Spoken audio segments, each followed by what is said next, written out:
which of Allah's favors can we deny? Above all creatures He chose us to be high. To Him we belong, to Him is our return.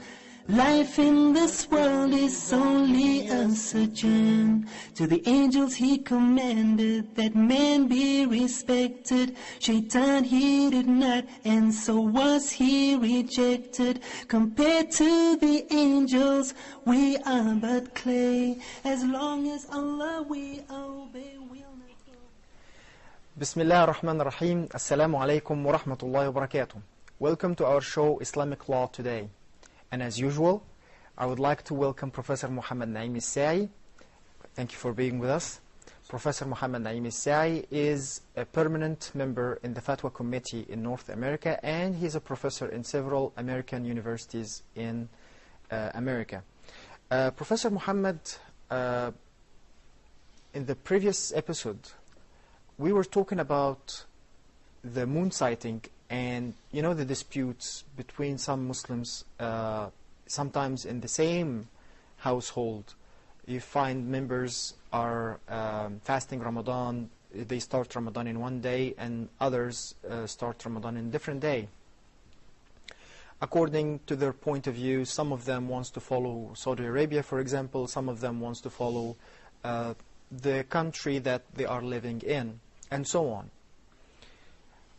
And we talked, and you talked about the moon sighting and the differences, and how the Islam manage and solve this problem.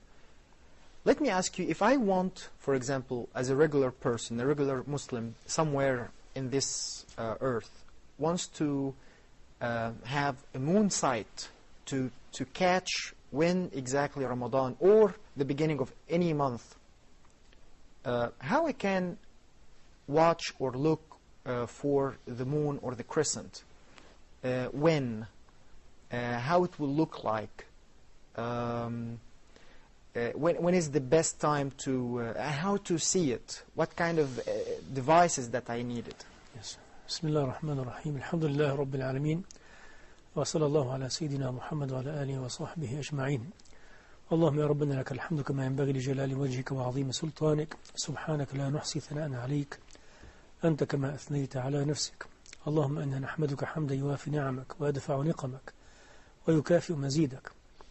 اللهم علمنا ما ينفعنا وانفعنا بما علمتنا وزدنا من لدنك علما برحمتك يا أرحم الراحمين. نسألك اللهم الإخلاص في النية والقول والعمل. اللهم فرج الهم عنا وعن المهمومين. آمين. ونفس الكرب عنا وعن المكروبين، واقض الدين عنا وعن المدينين، وفك أسر المأسورين، وأحسن خلاص المسجونين، وتقبل من قضى في سبيلك وابتغاء مرضاتك شهيدا يا رب العالمين، واجعله في عليين. اللهم إني أسألك أن ترفع البلاء عن أمة محمد صلى الله عليه وسلم. اللهم لا تعاملنا بذنوبنا ولا بسيئات أعمالنا، عاملنا بلطفك، عاملنا بفضلك ورحمتك. اللهم أري هذه الأمة الحق حقا وارزقها اتباعه، وأرها الباطل باطلا وارزقها اجتنابه. ألهمها رشدها واستعملها صالحة يا رب العالمين، واجمعها على كتاب ربها وسنة نبيها صلى الله عليه وسلم. أعلي رايات الإيمان والتوحيد، ونكس رايات الكفر والشرك والضلال يا رب العالمين. من أراد بهذا الإسلام والمسلمين خيرا فوفقه إلى كل خير، من أراد بهم غير ذلك فخذه أخذ عزيز مقتدر. اللهم شتت شمله وفرغ جمعه واجعل دائرة السوء عليهم يا رب العالمين. اللهم أهلنا لخدمة دينك وشريعتك، واجعلنا سفراء لهذا الدين أينما ذهبنا وأينما حللنا، بالكلمة الطيبة والدعوة الصالحة والحكمة والموعظة الحسنة. آمين اللهم آمين. آمين.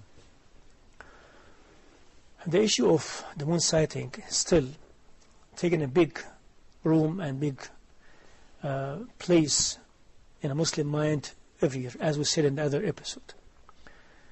And as we said in the other episode, is unfortunately, this is what is going on with the Muslims. And as a maybe a result or the impact of backward ummah, backward nation, not just the Muslim nation right now, any backward ummah, all they have these symptoms. When you are seeing such a nation is full of argument, full with debate, full with differences, dispute and conflict, this impact of this backward nation, modern and maybe civilized nation, they don't have such a big time for many secondary issues. They are targeting big issues.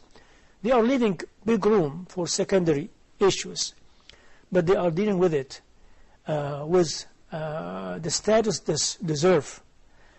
And when you are seeing such ummah like Islam, the nation of Prophet Muhammad sallallahu alaihi wasallam in this modern time, just disregarding its rule, disregarding its leadership, disregarding its mission, real mission in this life, disregarding its history, and just keep fighting and arguing and having this dispute and conflict every year.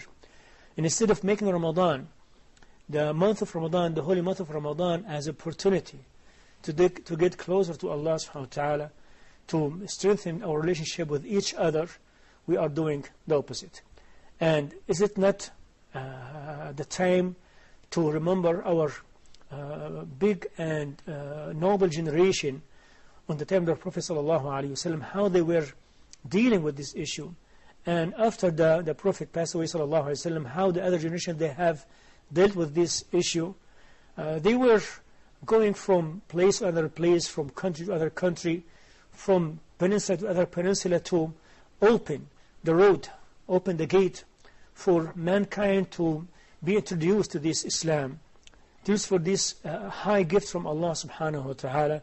When they were fasting, they were performing Hajj, they were doing all this worship of action of worship Allah has commanded them to do, but at the same time with a very strong and very beautiful understanding to the nature of this act of worshipping. In our time we need to go back to the same spirit, the same understanding, the same practice. Ramadan should not be issue of conflict, should not make any Ramadanic issue as a reason or excuse for our conflict, our differences, or maybe our sickness. وَلَا حَوْلَ وَلَا قُوَّةَ إِلَّا بِاللَّهِ. So again and again we are going to say this, and we have to say this. Moon sighting is very simple. As he said sallallahu alaihi wasallam, when he said something alayhi sallam, because he is the seal of the whole Prophet and messengers, peace be upon him, sallallahu alaihi wasallam, and he knows that this deen is to stay, to last forever, to the day of judgment. He's not addressing his word to his companion only. He knows, because he is the last Prophet sallallahu alaihi wasallam. وَأَرْسَلْنَاكَ لِلنَّاسِ كَافَّةً, not just for the people of our peninsula. He's been sent for all mankind. And he knows that sallallahu alaihi wasallam. When he is saying, don't perform, don't observe your fasting, don't start your fasting till you see the crescent. And don't break your fasting, don't finish your fasting till you see the crescent. Otherwise, you continue the month 30 days. He was talking in Arabic language. The people who were listening to him, they were Arab. They know what he's talking about, sallallahu alaihi wasallam. Yes. And one of the key of understanding and being in the field of Islamic law, to give a respect to the Sahaba, understanding and practice. One of the very fundamental condition for someone to be in the field of Islamic law. He cannot disregard the Sahaba understanding to the verse of Allah, to the Sunnah of the Prophet sallallahu alaihi wasallam, the two main sources in Islam. He has to consider how the Sahaba they understood this address, this saying of the Prophet alaihi wasallam, and how they practice it later on. If you found all of them, they have taken this hadith as understanding of it and as practice of it, the way we have explained the other episode, it has to be a vision, it has to be a naked eye. You are trying to locate, you are trying to sight the crescent of the new month, the month of Ramadan, by a very simple way. you go to this location according to your place, your country, and you go to the high place, you are able to clear the horizon where the sunset should be, and you be there before the sunset, like 1 hour and a half, 1 hour at least, and you try to watch where the last maybe line of the horizon where the sun is going to sit down, and the crescent will start as if that he is rising from the sunset position, very thin, and will start very big but very thin, and the longer you are waiting, and he is going to be like smaller.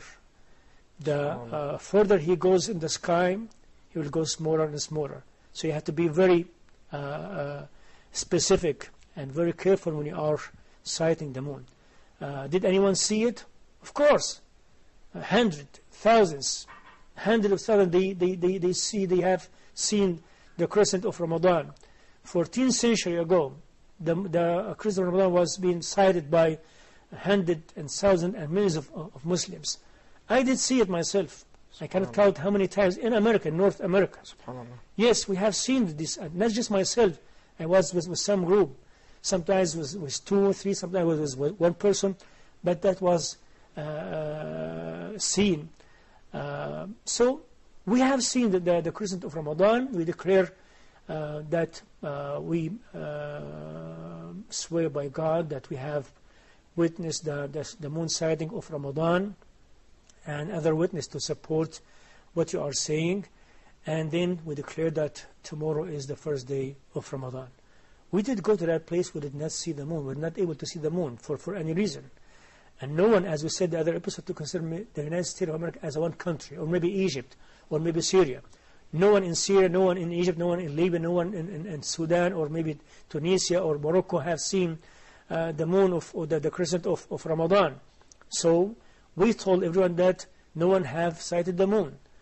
In that case, as he said, sallallahu alaihi wasallam, very simple, continue the month of Shawwal 30 days. Now we are in Ramadan, we have sighted the moon, we started Ramadan. How to finish Ramadan and start the Eid, to sight the crescent of Shawwal, the same story. We sighted the moon of Shawwal, that means tomorrow is the first day of Shawwal, that means tomorrow is Eid al-Fitr. The first day of Eid al-Fitr. We did not see it, that means we continue Ramadan 30. Very simple, very simple. And this simplicity is not just in the issue of moon sighting or Ramadan moon sighting. The simplicity of Islam is everywhere, in every part of this deen, because it's been meant to be this way.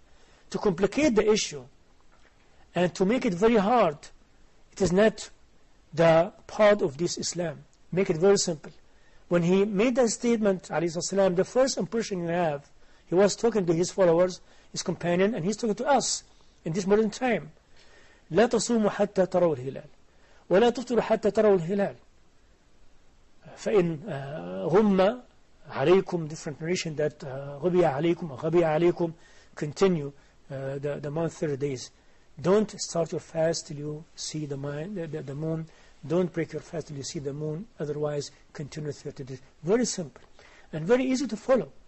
That's what the Sahaba understood. This is the Sahaba, what they practiced. The first generation, the second, the third, the fourth, the fifth, till we reach our modern time, till we start to hear about some people calling for relying on calculations and some other scientific issues. We are not in the position to deny scientific tools. Yeah, that was my next question. Because Muslims, they were the masters of sciences when Europe was in the depth of the darkness, and they're still fasting according to this very simple statement from the Prophet ﷺ. So basically, even though that the Muslims had these calculations and they knew about it, but still they follow the instructions of Prophet Muhammad that they have to watch the moon with their naked eyes. We will take this as a point. We'll go for a break, and inshallah we'll come back. So please stay with us. Inshallah. Which of Allah's favors can we deny? Above all creatures, He chose us to be high.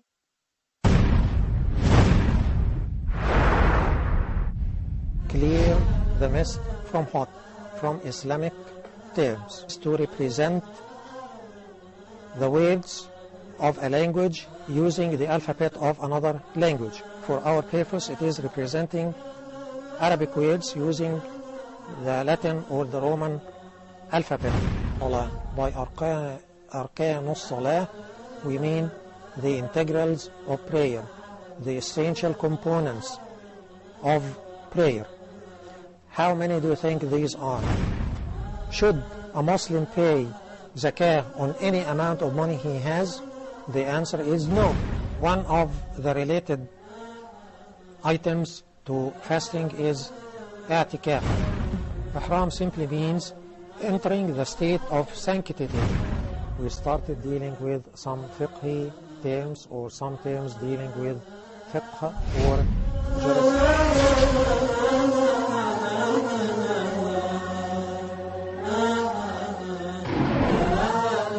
The entire staff at Huda would like to wish you a wonderful and blessed Ramadan.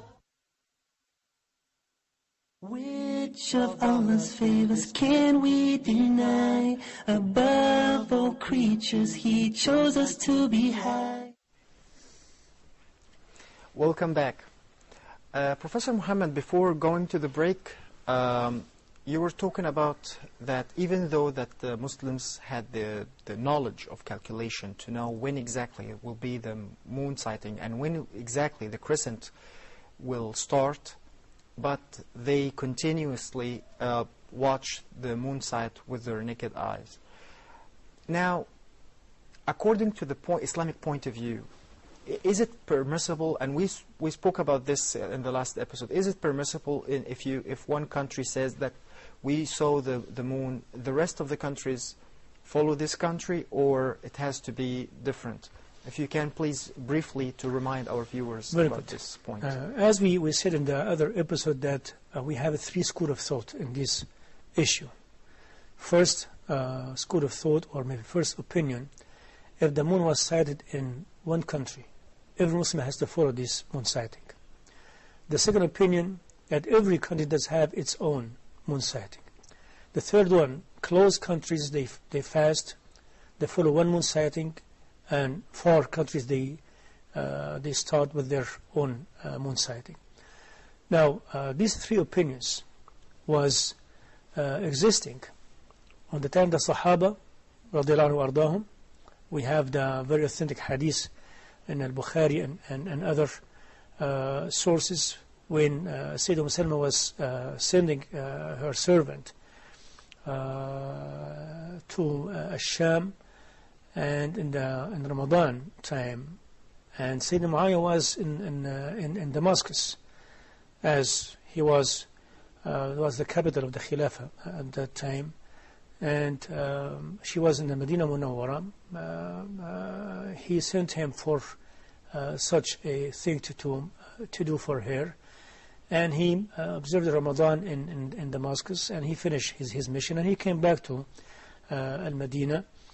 When he was meeting with Ibn Abbas radiallahu anhuma, and he was asking him, when did you start? You were still fasting. When did you start Ramadan? He said, we started Friday. They said, we started Saturday. Are you not going to follow the people of Damascus? Because they have sighted the moon in such that day, different than your day. Ibn Abbas replied by saying, no, this is the way we've been commanded to do. هكذا أمرنا. That means that everyone has his own moon sighting. But Muslim scholars, they did not take from that hadith that it is like must, it's like clear cut, that everyone has his own moon sighting. But this is like reflecting the differences among the Sahaba themselves about this issue. It is like option, it is like a big room for these three opinions. Because the hadith when he said, لا تصوموا حتى ولا تفطروا حتى, he was addressing عليه الصلاة والسلام on his time the Sahaba. Somebody said that he was addressing the Sahaba and everyone, That means if anyone sighted the moon in his country, everyone has to follow this moon sighting. Yes. It is very, logic to suggest that it does carry that option. It can be carrying this option or this maybe meaning. Someone said no, when he said لا تصوموا حتى, he's addressing everyone individually, every country individually. It does carry at the same time that meaning. So these three opinions, you could find these three opinions on the statement of the Prophet itself, because this is one of the way of the reflecting the comprehensive language of the Prophet to carry, as we said in the other episode, that the same verse, the same saying carries a big room for argument for the different opinions. So these three opinions were existing, and the Sahaba and the followers and others, they were holding to these three opinions, and every one of them were adopting one of these three opinions. Till our time, we cannot enforce someone unless this one is like the ruler. The only ruler is able to adopt one of these three opinions. Suppose that we are going back, inshallah we'll go back to that inshallah. One day, as Muslim used to be like one big state, different country but one state, like the United States of America. Yes. Different state, one country. Yes. Muslim used to be different countries, one state, and the Muslim ruler is ruling all these states under one country. Yes. Or all these countries are under one state, and he is authorized by Islam to tell everyone, if we have seen the moon of Ramadan in Kazakhstan, or maybe in Pakistan, or maybe in Morocco, every Muslim under this state has to follow that moon sighting. He has that authority. Before that happens, we are in different countries, different authorities. In the United States of America, they are one country, Britain one country, maybe Syria one country, and Lebanon one country, all these different countries. So how to enforce Muslims to follow one moon sighting? Muslims currently have they've been gathered in one of the assemblies, Muslim jurist assemblies in different places within the last 10 years to come with the suggestions and decision to unite the Muslims fasting and celebrating the Eid.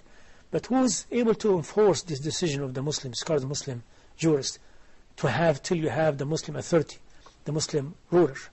But we have to say that Muslim scholars long time ago, when they talk about these three opinions, they said in the same time, like Imam Ibn Abdul Barr al-Maliki, he said that it is like unanimous opinion among Muslim scholars that very far countries, they cannot start their fasting by following one moon sighting.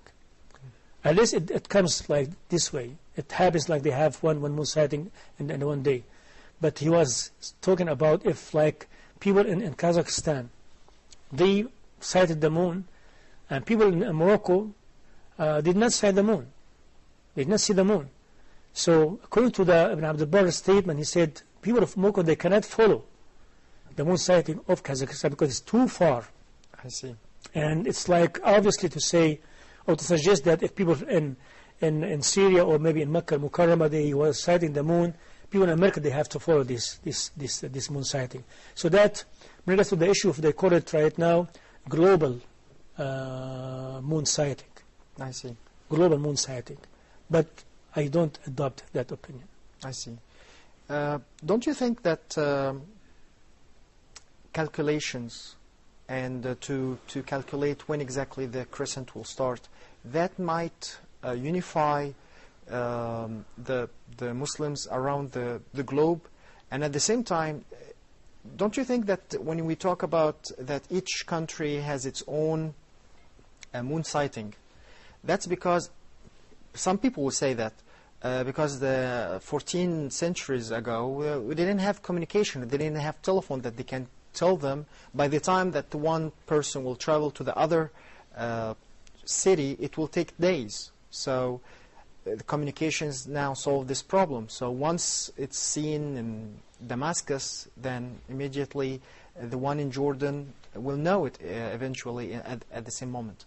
Don't you think that calculation might solve this problem and unify the whole SubhanAllah, again and again, if you'd like to target the issue of unity, Muslim unity, and say, well, I have to search for a tool to unite Muslims, let them start their fasting in one day and finish their fasting in one day, celebrate their Eid in one day. It's very simple, very easy. Adopt the opinion saying that if any country sighted the moon, everyone should follow that sighting.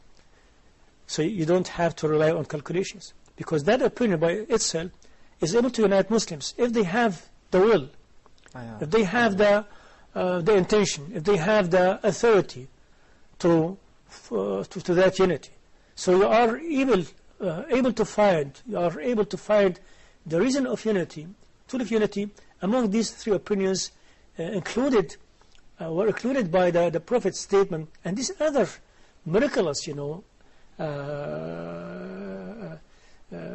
scene of the Prophet language, sallallahu alaihi wasallam. His statement, very simple, very comprehensive, does carry all these opinions and always does have all these meanings and is able to unite Muslims if they are willing to be united. But what is sometimes not just make you be amazed by this maybe thought, sometimes it does hurt you when someone talk about unity, Muslim unity. It's not like isn't it something to bring some strange feelings to you, or bring some like weird opinions sometimes when you are suggesting let us unite Muslims by fasting one day, when we are ununited, when we are divided, and when the Muslims were united and divided, they were not talking about this issue. As if they were united under one state, as if they were united by their goals, by their aims, by their leadership, by their civilization, by their good understanding and practicing to this Islam. They were united. And they were united physically, politically, and Islamically.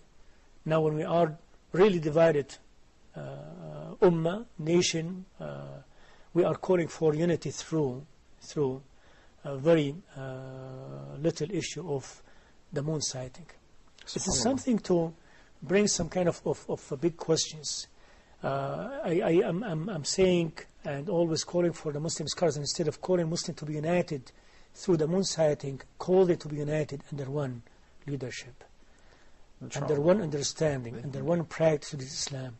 So to bring back our dignity, bring back our capability to deliver the happiness to others, but not because we are backward ummah, divided ummah. We did not find any way to unite ourselves but to go to the moon sighting. Subhanallah. Now some people adopt in Egypt and so in America and Europe, they say we will follow whenever Saudi Arabia decide or say or announce the moon sighting. And they choose Saudi Arabia particularly, not their country, not anywhere else, but Saudi Arabia. Is that related to the crescent of the Hajjah, or even though that they are talking about the crescent of Ramadan? Why they adopt Saudi Arabia, the crescent of Saudi Arabia? They will follow it regardless any other country. I think because they consider it as al-Qura, the mother of the whole maybe countries and states. It's like respect. Or because it's a must to follow Saudi Arabia when it comes to Eid al-Adha. No. This is a different issue. We don't have any proof or evidence from Islamic law to suggest that if the moon sighting was seen in Mecca or Medina, that everyone has to follow this. That does not exist. Does not exist. Does not exist? No.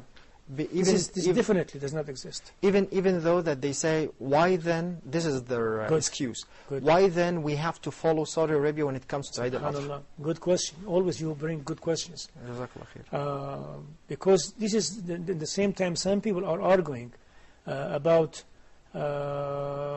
telling them that we have to follow the moon sighting by naked eye, by real vision.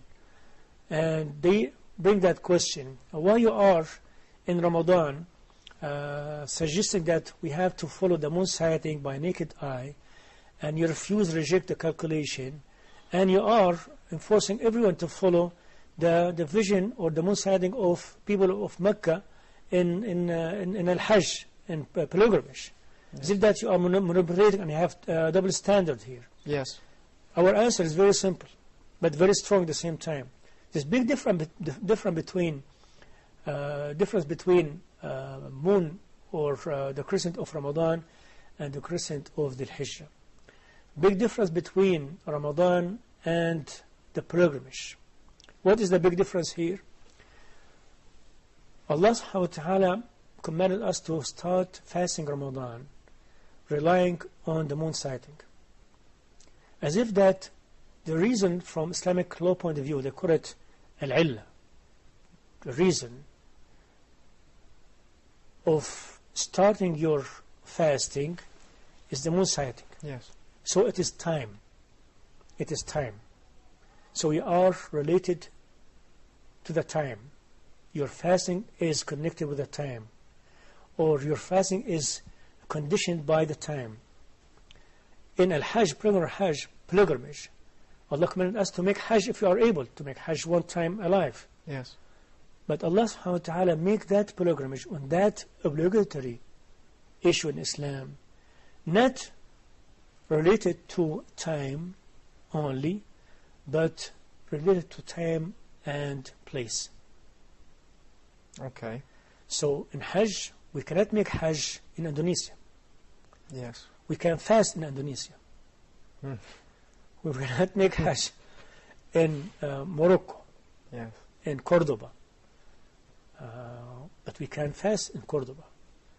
We cannot make Hajj in Washington, D.C., but we can fast in Washington, D.C.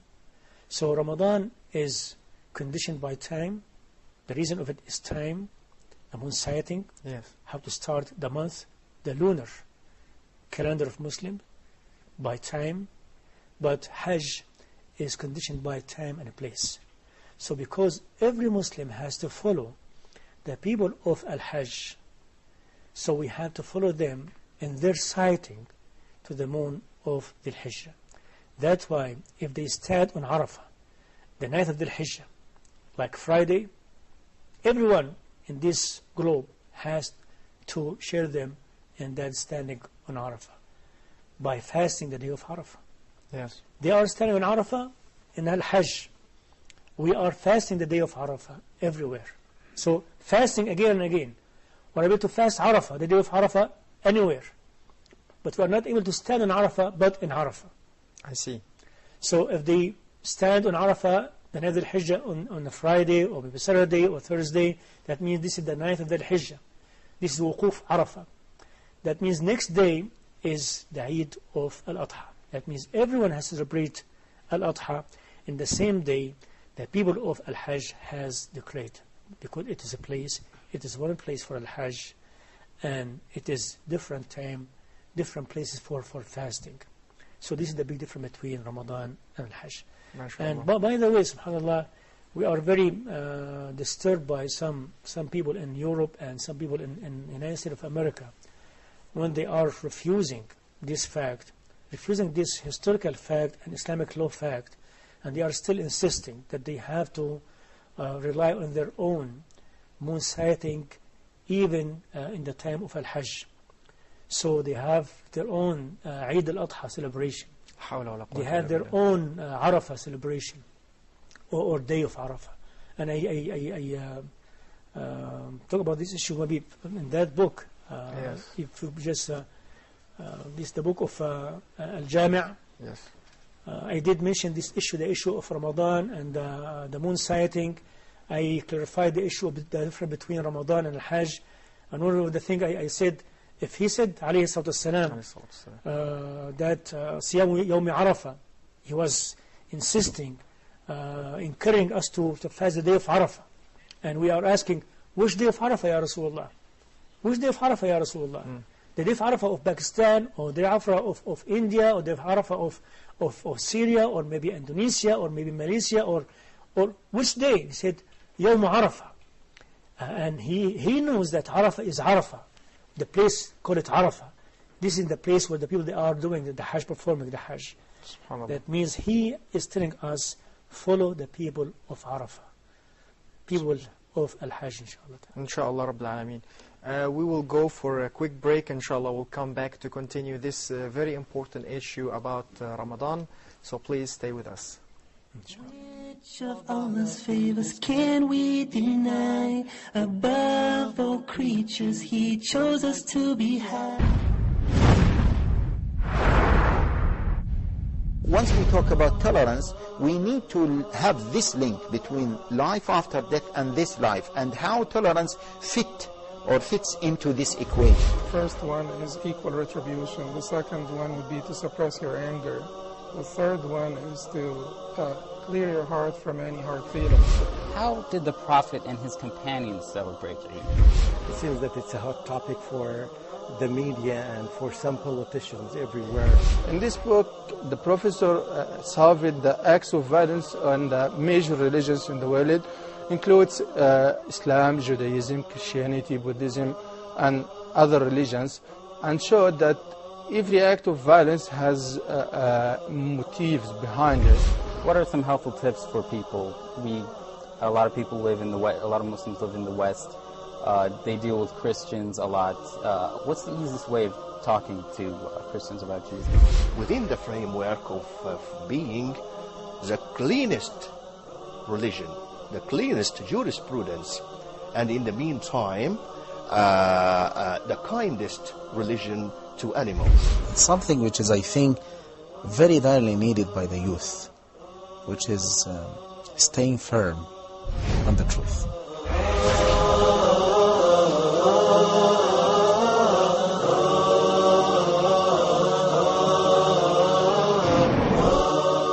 The entire staff at Huda would like to wish you a wonderful and blessed Ramadan. Which of Allah's favors can we deny? Above all creatures, He chose us to be high. Welcome back. Professor Muhammad, before going to the break, you were talking about the differences between the crescent of Ramadan and the crescent of Arafah, or I mean the Dhul Hijjah. And you mentioned that the crescent of Ramadan is related to the time of fasting Ramadan. Of fasting Ramadan is related to the time, and the Hilal or the crescent of the Hijjah is related to a place and a time at the same time, because it's related to the place itself of Mecca, because of the pilgrimage. The Hajj itself relates to the time and the place. This is true. Now let's talk about something in Ramadan that cause a lot of problems, especially in the West, which is Taraweeh. Some people says it's 8 rak'ah, some people says it's 20 rak'ah, some people says it's mandatory, some people says it's not mandatory. How we can solve this problem? First of all, we have to remind everyone, inshallah ta'ala, this is one of the Islamic law fact. And this is unanimously among Muslim scholars belief that Taraweeh, they call it Taraweeh in Ramadan. They don't call it Taraweeh out of Ramadan. Okay. But out of Ramadan or in Ramadan, it is actually, originally, it is Qiyamul Layl. It's when you are praying after Isha. The night prayer. The night prayer. Yeah. If you pray after the Isha, after you pray the Isha, 2 rak'ah, 4 rak'ah, or 6 rak'ah, this is Qiyamul Layl. Now, some people, they are differentiating between Qiyam and Tahajjud. Some, they say that Tahajjud, when you are sleeping after Isha, after you pray Isha, you sleep, and then you wake up, and then you pray. This is Tahajjud. If you pray after Isha without sleeping, this is called Qiyam. It's like different kind of maybe definition. But in reality, it is a prayer being practiced or performed after the Isha prayer. So this originally Qiyam Layl. Now, because he said, من قام رمضان إيمانا واحتسابا وكان يقوم الليل حتى تفطر قدماه عليه الصلاة والسلام. So Qiyam Layl is the same prayer, whether you are praying it before Ramadan, out of Ramadan, or inside Ramadan. But they call it Tarawih because they used to sit for a little while at a shorter break after 4 rak'ah to take like some kind of rest, so they are able to be more energized for the next maybe 2 or 4 rak'ah, something like this. But unanimously among Muslim scholars, this Taraweeh prayer, it is like, as we said, originally is Qiyamul Layl, does not have a specific numbers. Does not have a specific number. Okay. Out of Ramadan or in Ramadan. Even the Prophet, as you know from the hadith, he did not pray more than 11 or 13 rak'ah in Ramadan, including the witr in Ramadan, but not because you cannot pray more than that numbers. Because as you said, in Ramadan it is Qiyamul Layl, out of Ramadan is Qiyamul Layl. So unanimously among Muslim scholars, it is not a prayer that does have a specific number. It's up to you. It's up to the people of that mosque or this masjid or this community. Depends on their energy, their capability, their maybe circumstances, how many rak'ah they would like to pray. And the Sahaba, the followers, they were practicing this unanimous understanding of the Muslim scholars about the numbers of the Taraweeh. It is not a certain numbers. It does not have a specific number. It is the correct Salatu Mutlaqa, absolute, I don't know if this is English, yes. Absolute prayer. Does not have a specific or certain numbers. That's why people in Makkah Mukarramah, they used to pray on the time of Sayyidina Umar radhiyallahu anhu, and after Sayyidina Umar, absolutely, definitely, after Sayyidina Umar, 20 rak'ah in Makkah Mukarramah. I see. Not just 8, or maybe 13, or maybe 15, or maybe something like this. They were praying 20 rak'ah, and then they add witr to it. That way in Medina, on the time of they call it Imam Dar al-Hijrah, the Imam of the Medina, Al-Imam Malik, rahimahullah ta'ala, they were praying 36 rak'ah. 36? It is very authentic. Okay. They were praying 36 rak'ah in Medina. Why? Subhanallah. Now you look how much their understanding is different than our understanding. How much they were spending their time in something is very useful and very beneficial. And we are wasting our time in something very unuseful. They were saying at that time, the people of Makkah Mukarramah, they are ahead of us because this very, the glory place of Makkah Mukarramah. 1 rak'ah in Makkah, 100,000 of rak'ah. 1 hasana equal 100,000 of hasana. So we cannot raise them if we pray the same numbers. Let us increase our numbers. Let us pray more and more. They were praying 36 rak'ah. Try to compete a little bit with the people of Makkah al-Mukarramah. So this is the understanding of the Muslim scholars, unanimous understanding. This is the practice of our Muslim scholars, unanimous practice of Muslim scholars. That means the conclusion of this issue. People, Muslims, brothers, sisters, please go back to this beautiful understanding. Go back to this beautiful philosophy of our Muslim scholars. Just raise yourself, raise others in a good manners, in a good deeds. وَسَارِعُوا إِلَى مَغْفِرَةٍ رَبِّكُمْ وَسَابِقُوا. Make your race in a deed, not an argument, not dispute, not conflict. If this masjid is capable to pray 36 rak'ah, it's okay. Capable to pray 20 rak'ah only, good. They cannot pray 20 rak'ah for many reasons. For any reasons. They want to pray just 8 rak'ah, then to pray witr after that. It's okay. They could do this or choose that. It's up to them, up to their maybe situations, their circumstances, anything like this. It is Islamic, it is Islamic law, confirmation, it is acceptable. But at the same time, they should Muslims turn their attention, their focusing, into the meaning of this Qiyamul Layl, the meaning of Taraweeh. I have witnessed one day in my life in the United States of America, my country, United States of America. Yes. I have witnessed this story. I was in the masjid, somewhere. I don't want to name the masjid or name the community, fighting each other, 20 or 8, till a young man, he new to Islam, a new Muslim, stood up and screamed and shout, and everyone, brothers, please, cut it off. Islam has told us and taught us that Muslim unity is a must, and Taraweeh is a preferable issue. Subhanallah. You should not waste the must and mandatory issue toward the preferable issue. Be united. Whatever you pray is good. He's a new Muslim. He's not faqih, he's not jurist, he's not Muslim scholar.